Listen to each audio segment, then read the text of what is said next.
So, in my last video, I had discussed about the first female or physician in ancient times. So, ngayon naman ating pag-uusapan ang the mother of authentic midwifery. She is no other than Ina May Gaskin. Ina May Gaskin. She is an American midwife. Kaya siya tinawag na mother of authentic midwifery dahil sa kanyang beliefs na the experience of giving birth is spiritual. So, Ina May Gaskin has attended 1,200 births. Normal yun ha, normal delivery.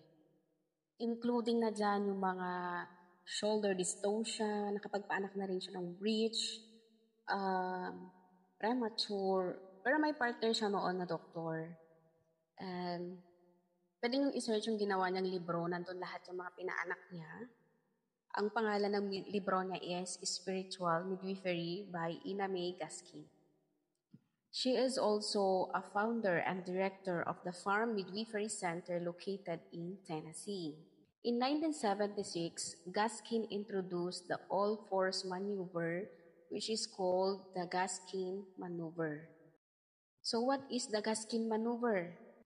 So the Gaskin maneuver is a technique to free the baby's shoulder when it is stuck behind the woman's pelvic bone.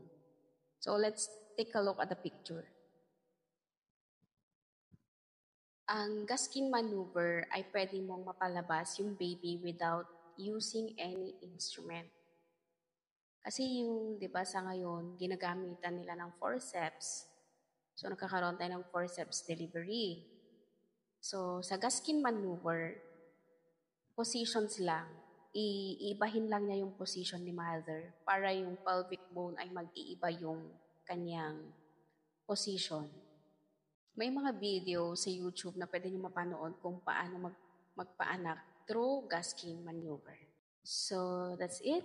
I hope na nagustuhan nyo ang video na to. Please don't forget to subscribe and click the notification below for more updates.